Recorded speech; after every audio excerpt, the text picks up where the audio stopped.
Halo, Assalamualaikum. Ketemu lagi di channel YouTube-nya Ibra Skin bersama aku Irestia, yang kali ini akan menemani teman-teman semuanya dalam segmen Ibra Skin Skin Talk.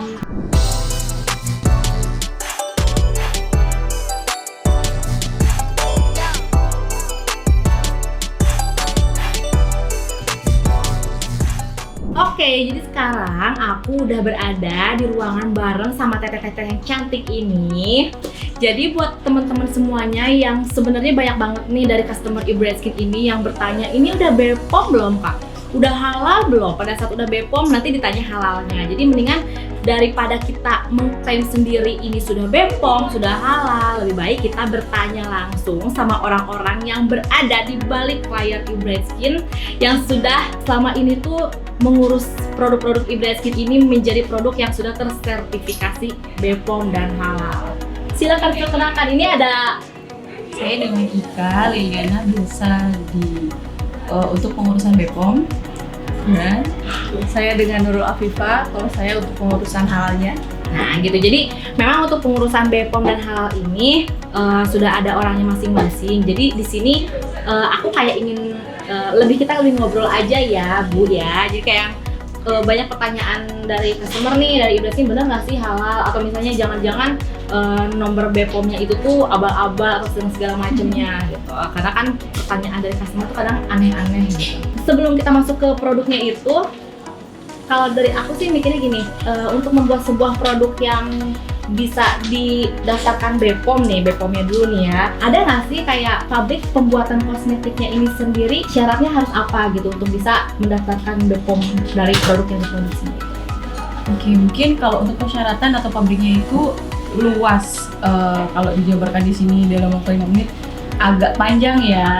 Oke. Untuk bahannya sendiri saat akan didaftarkan BPOM, mereka memverifikasi bahan-bahannya itu apakah memenuhi keamanan, konsentrasinya, batas keamanan, dan efikasinya. Apakah jika memang dia klaim untuk bright atau whitening, jadi konsentrasi tersebut masuk kepada klaim tersebut. Berdasarkan pengalaman itu, meskipun misalnya kita kayak misalnya kita masukin bahan aktif brightening gitu, tapi ternyata kita pengen persentasenya tinggi nih biar hasilnya cepat, tapi kita pun ada regulasinya ya. Betul, batas keamanannya seperti apa, BPOM memverifikasi sebelum nomor BPOM-nya itu keluar. Biasanya mereka akan menanyakan dengan konsentrasi sekian, apakah ada data atau dokumen keamanannya. Jadi produk-produk yang memang sudah ber-BPOM itu sudah diverifikasi oleh BPOM. Oke, tapi kalau misalnya kayak misalnya tadi nih kita berbicara bahan bakunya, misalnya katakan yang niacinamide itu dengan maksimal 10% untuk bisa lolos BPOM. Nah, tapi kalau kayak hidroquinone itu memang tidak akan pernah bisa lolos BPOM. Sedikit pun. Iya, hidroquinone memang sudah dilarang penggunaannya oleh BPOM dan hanya bisa digunakan oleh profesional atau melalui dokter, diresepkan oleh dokter atau di klinik. Oke, jadi memang kalau misalnya kita produk Ibra ini udah terverifikasi BPOM, udah dipastikan sebenarnya aman untuk digunakan orang secara umum ya? Secara umum bisa digunakan, iya. Ada kemungkinan nggak sih kayak misalnya misalnya gimana ya?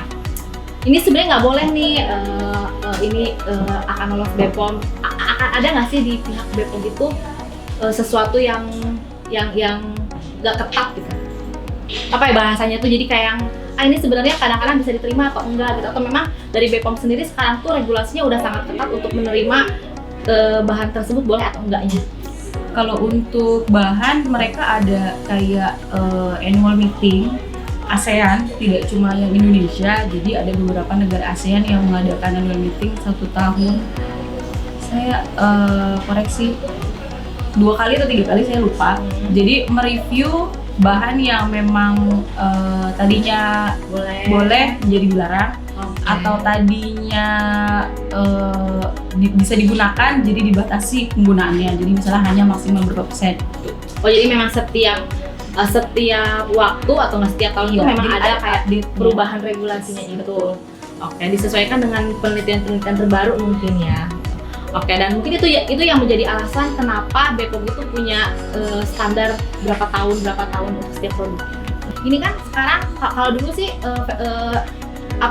produk yang baik itu adalah produk yang BPOM. Produk yang aman digunakan adalah produk yang terverifikasi BPOM. Tapi sekarang tuh makin meningkat permintaan customer, ini halal nggak gitu. Nah sekarang aku mau nanya nih sama Ibu Afifah ini, kalau untuk proses halalnya itu sendiri, itu bagaimana? Maksudnya apakah itu harus produknya aja yang halal atau ada di luar produk yang memang harus terverifikasi halal untuk mendapatkan sertifikasi halal? Iya. Kalau misalnya untuk sertifikasi halal itu sebenarnya bukan hanya produknya saja, tetapi pabrik itu pun ada persyaratan khusus. Terutama salah satunya adalah pabrik itu sudah memiliki izin CPKB tadi. Oke, berarti syarat awalnya adalah terverifikasi CPKB itu. Betul, atau minimal memang pabrik itu sudah terdaftar lah oleh BPOM. Jadi nanti pada saat pendaftaran halalnya sudah dipastikan bahwa fasilitasnya itu sudah memenuhi, sudah baik untuk pembuatan produk. Jadi paling untuk kalau dari segi halal lebih ke arah untuk dedicate aja sih. Jadi kalau misalnya halal kan dia gimana haram dan halal ya. Jadi kalau misal dari bahan bakunya itu untuk komposisi dari bahan produk tersebut itu harus dipastikan semua bahan itu halal. Yaitu nanti jadi kita bisa tanya kepada suppliernya itu harus sudah bahan baku yang tersertifikasi halal dari seperti itu. Dari segi bahan baku, juga dari segi fasilitasnya tadi. Kalau misalnya fasilitas sudah baik, sudah mencukupi, itu juga sudah bagus. Fasilitas itu maksudnya cara pembuatan. Iya betul, cara pembuatannya. Jadi kalau misalnya sertifikasi halal, cara pembuatannya juga dia disesuaikan. Jadi di pabrik itu tuh nggak boleh memproduksi satu alat atau satu mesin itu untuk produk yang nggak halal gitu misalnya. Nah kalau jadi harus ada pemisahannya. Nah kalau misalnya kebetulan di PT Neo ini itu semuanya itu kita sudah saring dari pertama kali bahan baku itu masuk. Jadi semua bahan baku itu masuk dan dibeli itu semua sudah halal. Jadi untuk kedepannya fasilitas pun kita tidak perlu lagi pemisahan seperti itu. Oke, berarti untuk mendapatkan, misalnya gini, ketika produk tersebut didaftarkan halal, harus dari pabriknya itu sendiri punya sertifikat halal, gitu? Iya, betul. Dari pabriknya itu harus sudah, fasilitasnya harus sudah halal dulu, sudah memenuhi kriteria halal. Baik itu misalnya dia diadakan pemisahan, kalau misalnya dia ada yang haram, tapi kalau misalnya dia nggak ada yang haram, itu cukup, nggak apa-apa. Jadi kita bisa langsung lanjut ke bahan-bahan si produknya.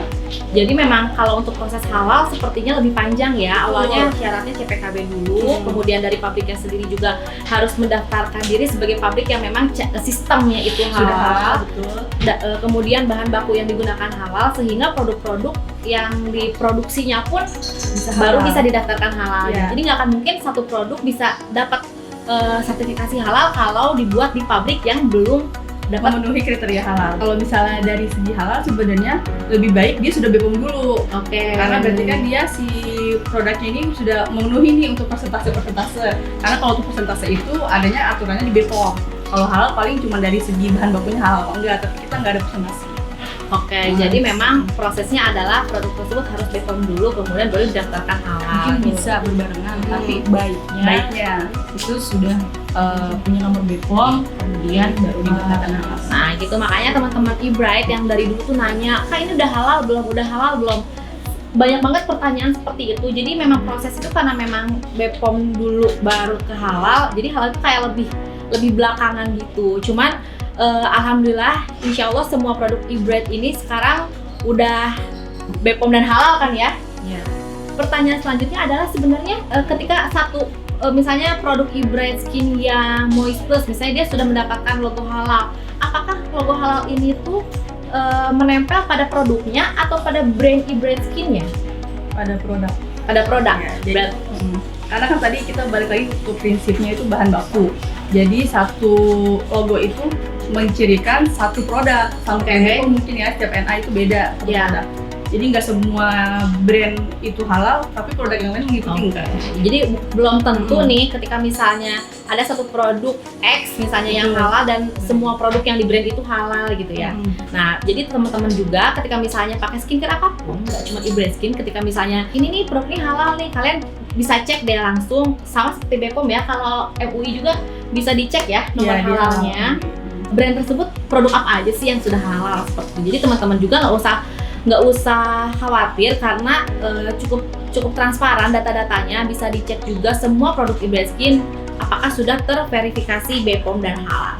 Terima kasih buat Ibu Ika sama Bu Afifah yang udah meluangkan waktunya menjelaskan sama sahabat eBright Skin bagaimana proses BPOM dan halal itu. Jadi buat teman-teman semuanya yang masih penasaran produk Ibraskin ini BPOM dan halalnya beneran nggak sih? Teman-teman bisa langsung cek aja di websitenya, kemudian diketik mereknya dan nanti akan keluar nomor-nomornya. Dan pastiin juga buat teman-teman yang belum pakai Ibraskin, apakah skincare yang teman-teman pakai sudah terverifikasi BPOM atau halal atau belum. Oke deh, sekian dulu skin talk kita kali ini. Sampai ketemu lagi di video selanjutnya. Buat teman-teman jangan lupa nih like, share, dan komen video ini.